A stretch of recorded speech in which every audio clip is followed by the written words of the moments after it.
Sa kabilang banda, kanina pa tinatawagan ni Alicia si Alejandro ngunit hindi ito sinasagot ng tawag niya. Feeling niya hindi na ito tinatalaban sa tuwing pinagsiselos na ito kay Raver. Hindi nga siya tinawagan kagabi na mag-post siya sa social media niya kasamang half-brother nito. Mas lalo tuloy siya nagpapanig. Hindi niya mapigilang hindi magselos kay Danica. What if magkatotoo ang kinatatakutan niya? What if ma-fall in love ito sa babaeng yon lalo pat ito ang kasama nito sa bahay? Ang dami naman kasing lalaki nang liligaw sa kanya. Bakit pa kay Alejandro pa siya na in love ng ganito? Valentina! Malakas na sigaw niya sa pangalan ng kanyang sekretarya. Tumakbo palapit sa kanyang bilugang babae. Halatang natataranta ito habang nakatingin sa kanya.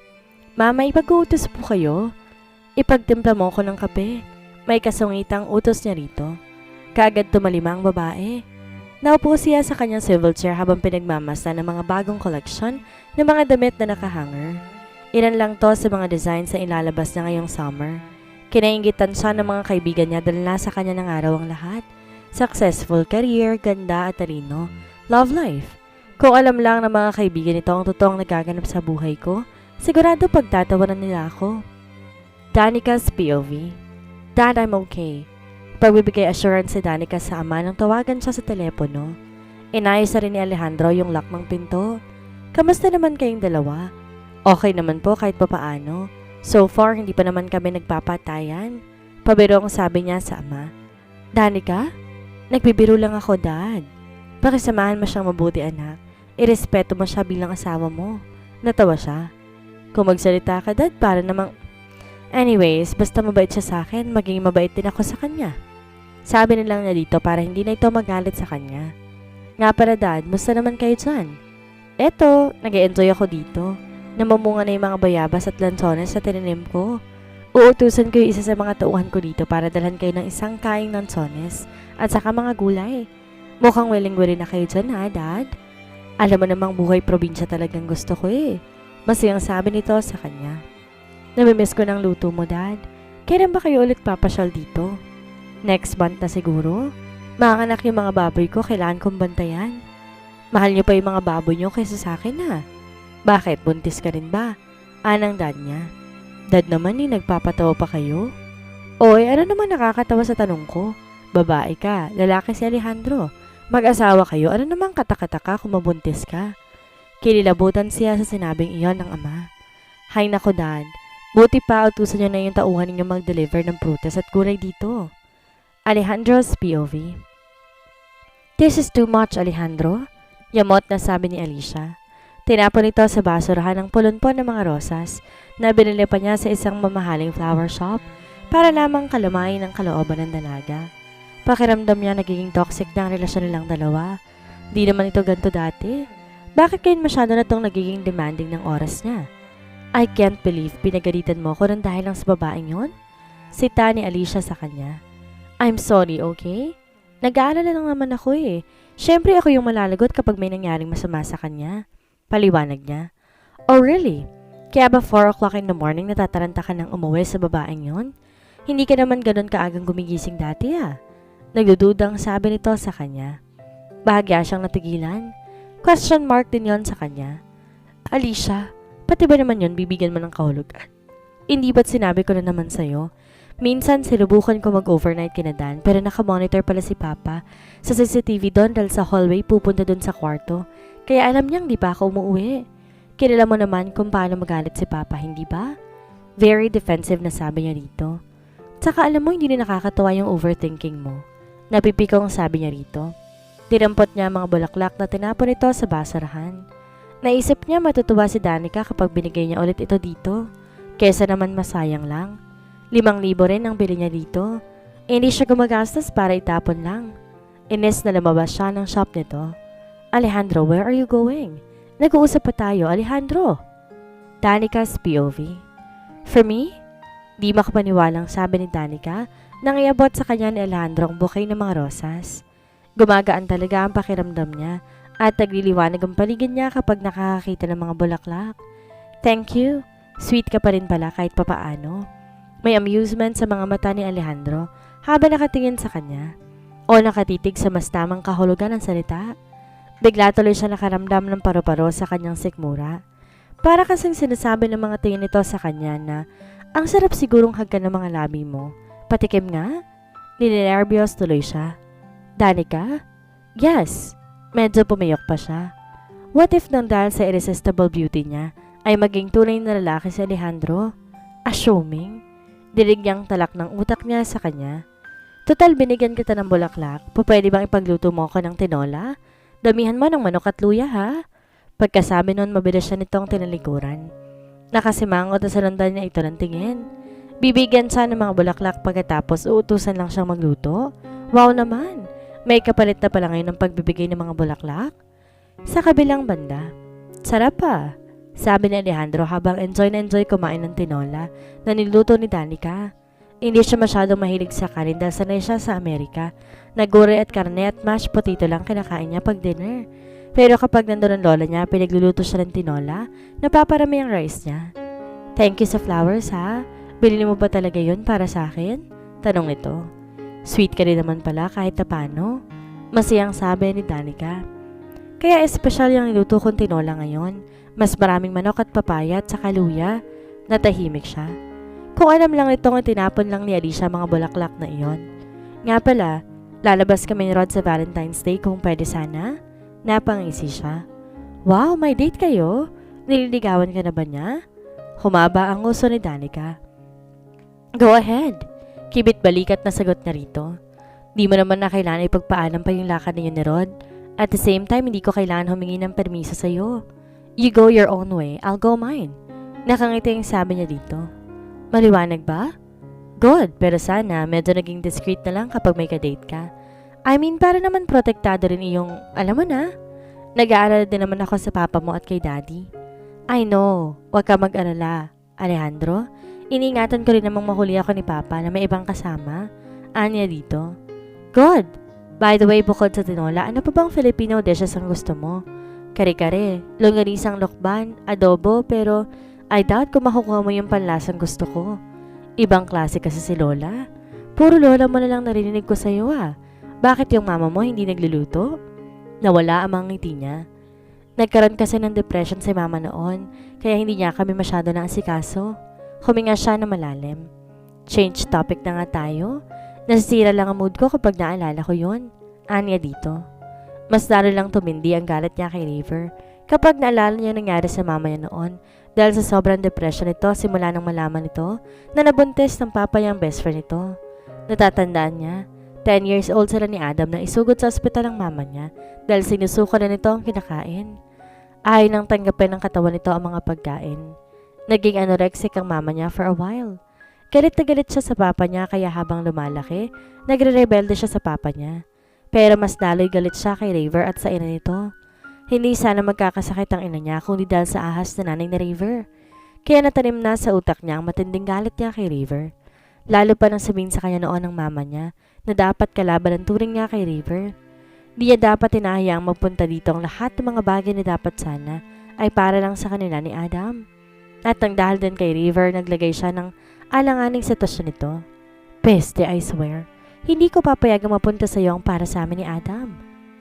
Danica's POV. Gwapo talagang pamintang to. Sabi ni Danica sa sarili habang palihim niyang pinagmamasdan ang features nito habang sarap na sarap kumain ng tinolang niluto niya. Masayang masaya siyang panoorin tong nag-e-enjoy sa luto niya. Bukas try naman niya magluto ng adobo. Gustong gusto ni Rod at ang mga kaibigan niyang adobo niya. The best daw sa lahat ng adobong natikman ng mga ito. Kaya't sigurado siyang magugustuhan din yun ni Alejandro. Teka, bakit nga ba ako nag-e-effort na ma-impress ang mukong na to? Gusto ko lang naman ipagmalaki na masarap ako magluto.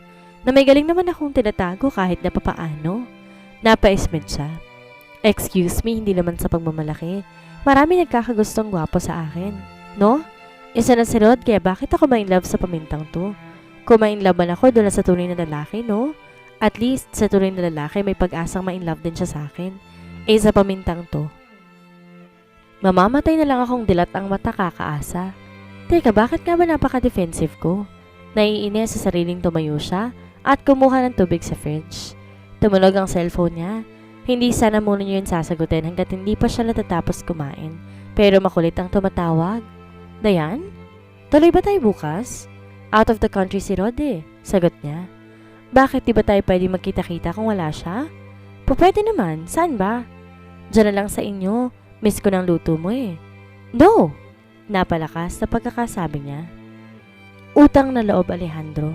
Magpakalalaki ka sa harapan ng mga kaibigan ko. Pinandilatan niya to ng mga mata. Subukan mong lamandilan di sa harapan ni Alma, kakatikim ka sa akin. Uy mo naman. Bakit ka naman lalandi ng mga kaibigan mo? May taste naman ako, no? Ani Alejandro. Hindi yun ang ibig kong sabihin. Ani dito at saka nagtungo sa kusina para magluto ng baked macaroni na request ni Diane at Brittany sa kanya. Kinakabahan siya kay Alejandro dahil baka bumigay ito mamaya. Siyempre pa kahit naman di sila nagmamahalan at arranged marriage lang pagsasama nila, ayaw pa rin naman niyang mapaya sa mga kaibigan. Ano na lamang ang sasabihin ng mga to? Ikinasal siya sa isang paminta? Na parang wala na talagang straight kayo na magkakagusto sa kanya. Kinakabahan siya. Hindi niya alam kung ano magiging reaksyon ng mga kaibigan niya kapag nalaman ng mga ito na nag-asawa na siya at sa lalaki pang hindi niya mahal. 5 silang magkakaibigan. Si Diane, si Rod, si Brittany, si Baldo at siya. Sa kanilang 5, si Diane ang madalas na pinaka-leader ng grupo. Samantalang si Rod naman ang pinakamatalino, mature at responsible sa kanilang lahat. Punong-puno rin to ng wisdom kaya madalas kapag may problema, ito ang madalas silang hinihinga ng advice. Si Baldo nga chill-chill lang. Si Brittany ang pinakamadrama sa grupo, habang siya naman ang life of the party ng grupo. Click na click ang sense of humor niya sa mga to kaya naman madalas hindi natutuloy ang lakad nila doon kapag hindi siya pinapayagang lumabas ng daddy niya. High school siya na maging barkada ng mga ito. Naging seatmate kasi niya si Rod nung first year high school sila at naging close talaga sila kaya inadopt na rin siya ng mga kabarkada nito. Samantalang sina Diane, Rod, Brittany at Baldo elementary pa lang, magkakaibigan na. Isa lang ang kaibigan niya nung elementary, si Trisha, pero lumipat na ito sa ibang school nung nag-high school sila at nawala na sila ng communication. Alejandro's POV. Okay na tayo? Tanong ko kay Alicia nung tanggapin ito mga chocolates na binili niya para dito. Tumango ito at saka yumakap sa kanya. I missed you. Parang batang sabi nito. I miss you too, love. Ani ang hinagkanto sa noo. Sorry na, nag-aalala lang naman ako eh. Alam mo namang anak yun ng kaibigan ni Papa. Kapag may nangyaring masama kay Danica, pati ako mapapahamak. Promise me you won't fall in love with her? Tanong nitong tiningnan siya ng matiim. Natawa siya. Ano ba namang klaseng tanong yan? Love naman eh. Nasa kama na ako. Papunta na ba ako sa banig? Humaba pa ang nguso nito. Baka yan din ang sinasabi mo kapag kaharap mo siya, ha? Ano ka ba naman? Ani ang kinabig ito sa bewang. Ipagpapalit ba naman kita sa bubwit na yon? Malambing na sabi niya pa rito. Sorry kung lately medyo wala akong oras sa'yo. Promise babawi ako. Sa bahay ka ba matutulog mamaya? Tumango siya. Okay, I'll go ahead na. Balikan na lang kita mamaya, okay? Okay, thanks for the chocolates. Nakangitit na sa mood ng sabi nito sa kanya. Tumango siya at saka tinalikuran na to. Habang papauwi may namataan siyang pizza parlor. Naalala niyang bigla si Danica. Huminto siya sa tapat nito at nag-take out ng 3 box ng pizza. Hawaiian flavor ang lahat. Sa kabilang banda. What? Halos sabay-sabay na tanong ni Diane, Baldo at Brittany sa kanya. Nagpakasal ka sa lalaking noon mo lang nakilala? Ano ba yan? Oh my God, Danica. Paano na yung feature mo? Sa reaksyon na tanong ni Brittany sa kanya. Ibig sabihin, kung buhay ka nang hindi magiging masaya? Mo naman. Pwede naman siyang ma-inlove doon. Nangyayari naman yun. Ani Baldo. Napangiwi siya. Imposible. Giit niya. Nasaan na siya? Kikilatisin namin para malaman kung talagang imposibleng ma-inlove ka sa kanya. Curious na tanong ni Diane sa kanya. Umalis. Buti nga, ayoko makilala niyo siya. Ani ang nagsari ng coke sa baso. Sarap talaga ng Bake Mac mo. Swerte na napangasawa mo, ang sarap mo magluto. Sabi ni Baldo na enjoy sa pagkain ng Bake Mac. Oo nga eh. Sabi nila a way to a man's heart is through his stomach. Si Diane. Huwag niya nga i-push yan dahil imposible talaga. Sabi niya sa mga ito. Wow, nandyan na pala mga friends mo. Dinig niyang sabi ni Alejandro. Ewan niya kung bakit para napaka-friendly na. Nito ngayon, hindi kaya bukod sa pagiging bakla nito, may split personality din ang mokong na to? Bililan ko kayo ng merienda. Inilapag ito ang 3 box ng pizza sa lamesa. Nakita niyang halos lumawa ang mga mata ni na Brittany at Diane habang nakatingin kay Alejandro. Tsaka tumingin sa kanya na parang sinasabing, kailan pa naging imposibleng ma-inlove sa ganyan kagwapong nilalang? Thank you, sabi ni Britney tsaka tumayo at inilahad ang kamay dito. Ako nga pala si Britney. Ako naman si Dayan. Kinikilig na sabi ni Dayan. Baldo, bro. Alejandro. Nakangiti ang sabi ni Alejandro. Nice meeting you guys. Maiwan ko na kayo dyan. Tinalikuran na nga sila nito. Pagkatalikod ni Alejandro, napatili si Dayan at Britney. Ang gwapo. Swerte mo naman, friend. Si Britney. Oo nga. Kahit sinong babae, imposible hindi ma-inlove sa asawa mo. May pait sa mga labing napangiti siya. Kung alam nyo lang, hindi naman babae ang hanap ni Alejandro. Tama na nga kayong dalawa dyan. Sita sa mga ito ni Baldo. Kahit kailan hindi kayo kinilig ng ganyan sa akin ha. Paberong sabi pa nito. Nako, kung sa'yo rin lang, patutuka na lang ako sa ahas. Nakairap na sabi dito ni Dayan, tsaka kinikilig na tumingin sa kanya. Okay na rin naman palang nangyari sa'yo, kahit arranged marriage lang yan. Diyos ko naman, Danica, ikaw pa ba ang choosy? Pag ganyan kagwapo ang nireto sa akin ng tatay ko agad-agad, wala nang isip-isip pa kasal agad. Oo nga, Danica, ang swerte mo. Sana makahanap din ng ganyan kapoging lalaki ang tatay ko na mairireto sa akin. Si Britney na parang di pa rin makapaniwala sa kalagayan niya. Ikaw pa yata ang pinakamaswerteng babae. Biruin mo, kahirap-hirap. Bigla ka na lang nagkaasawa ng ganyan kagwapo. Ang OA nyo? Napapailing na sabi ko pa sa mga ito. Siguradong pagtatawanan niyo ako kapag nalaman niyo kung anong klaseng lalaki bang napangasawa ko. Nag-message si Rod, nasa na raw ang loyalty ninyo sa kanya. Sabi ko kasi kilig na kilig kayo sa jowa ni Danica. Pangising-ising sabi ni Baldo sa kanila. Sabihin mo ang bagal niya kasi, tuloy na unahan siya ng iba. Tumatawang sabi dito ni Dayan. Grabe ka Dayan ha, sabihin mo lang sa kanya pa rin loyalty namin. Kaso nagpapizza si Alejandro eh. Samantalang siya kailangan mo pang iyakan para manlibre. Tsaka pogi ka mo na asawa ni Danica eh, si Britney. Tumigil na nga kayong dalawa. Marinig pa kayo ni Alejandro, isipin tuloy. Walang-wala ng lalaki sa mundo kaya kayo ganyan. Sos, aminin mo, gayang mga tindigan ng type mo. Ani Dayan. Pinandilatan niya to ng mga mata. Kunwari pa? Humahagikik na sabi ni Britney. For sure, hindi ka nagsusot ng pang-ibaba kapag katabi mo siya. Biro nito sa kanya. Namula ang kanyang mukha. Sumusobra na kayo, ha? Di na nakakatuwa mga biro ninyo. Nakairap na sabi niya sa dalawang babae. Pero seryoso tayo. Yung tipo ni Alejandro ang description mo na isang Prince Charming, hindi ba? Matiim na tanong sa kanya ni Dayan. Sino namang may sabi sa'yo yung description ko na isang Prince Charming? Maraing tanggi niya. Ang layo, ha?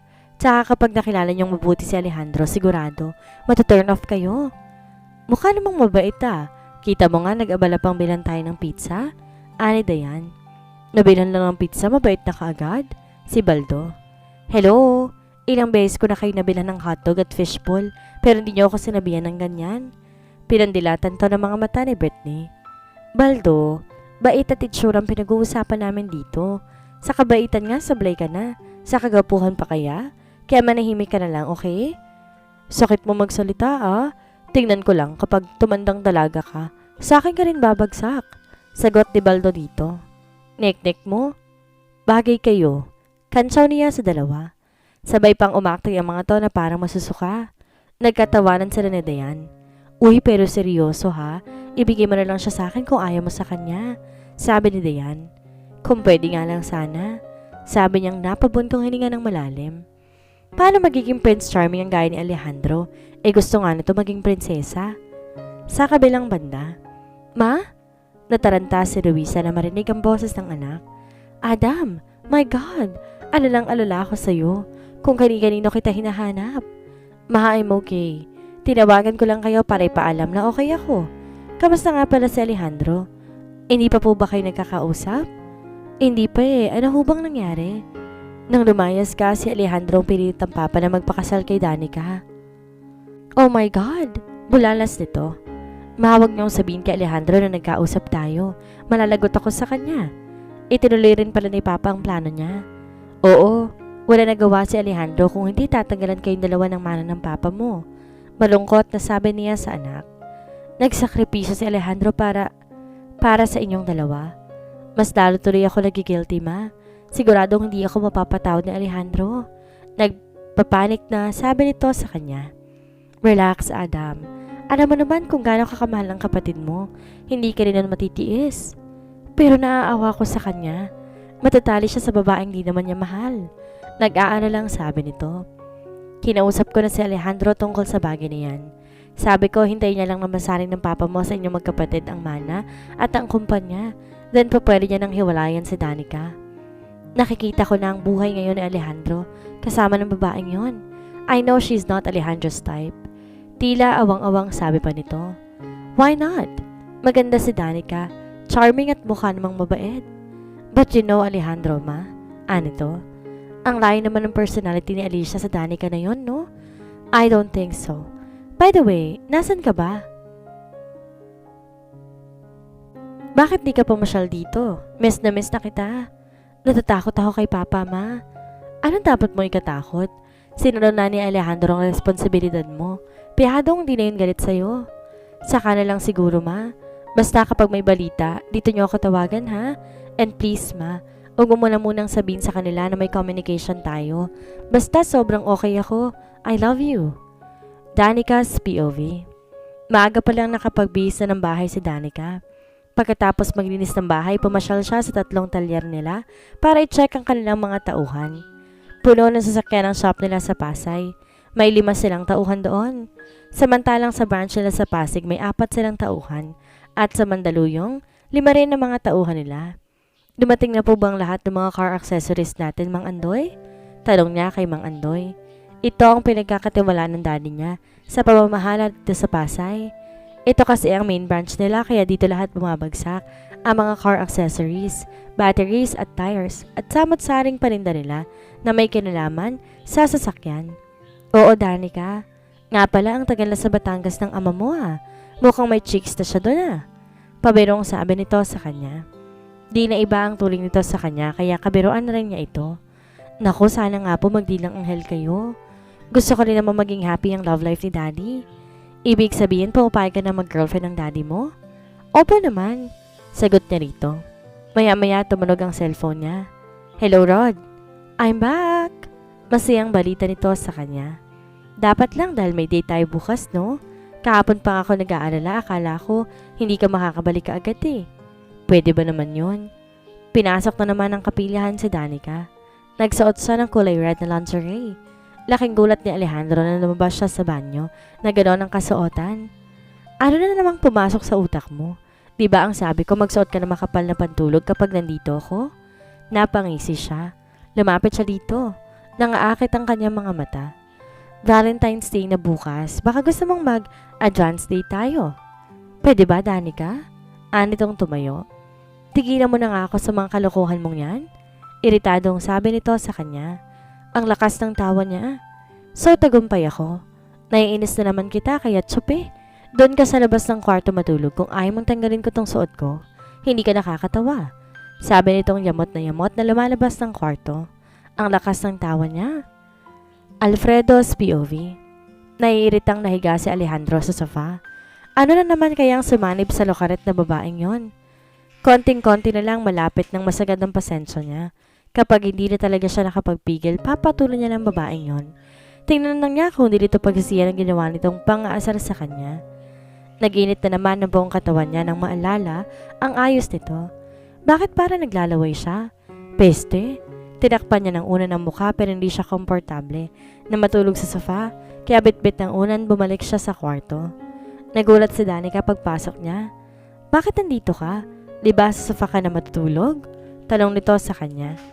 Inina nito ang kumot at tinakip hanggang sa balikat na parang takot na takot makitaan niya. Napaismid siya. Magsusuot ka ng sexy lingerie pagkatapos takot na takot kang makitaan? Naisip ko, bakit nga ba ako magpapasindak sa'yo? Di ba ikaw naman ang dapat na masindak sa akin? Nakangising sabi niya. Talaga lang ha, hindi ka nasisindak sa akin? Gusto mo magtanggal ako sa harapan mo? Banta ni Danica, na iniliyad pang harap pero hawak pa rin ang kumot. E di magtanggal ka? Kinabig niya to't nilapit ang mukha sa mukha nito. Gusto mo tulungan pa kita? Natawa siya na makitang takot sa mukha ni Danica. Naparunok siya na mag-init ang kanyang buong katawan. Para tuloy natutokso na talaga siyang pamaibabaw dito at ipatikay ang mga hinahanap nito. Bah, pwede na rin niyang tsagain ang bubit na to. Mahilig ka talaga? Sigaw ni Danica. Nagmamagandang loob lang ako. Total gusto mo to, hindi ba? Tinampan siya nito at mabilis na piniksi ang kamay niya. Bitawan mo nga kung mahilig ka. Wow, ako pa ngayon ang mahilig. Ikaw nga to nag-umpisa nito eh. Ines na sabi niya dito at saka padarag na nahiga, patalikod dito. Lihim siya napangiti. Bumangon si Danica. At pumasok sa loob ng banyo. Paglabas ito, nakasuot na ito ng makapal na pajama. So nanadya lang talaga ang babaeng ito para palayasin siya dito sa kwarto. Ha? Ano bang palagay nito sa kanya? Ano ang gagawin ni Danica gayong wala ng epekto kay Alejandro ang pagsusuot niya ng sexing damit para layuan siya? Makaisip pa kaya siya na ibang paraan? Yan po ang ating aabangan sa susunod na kabanata.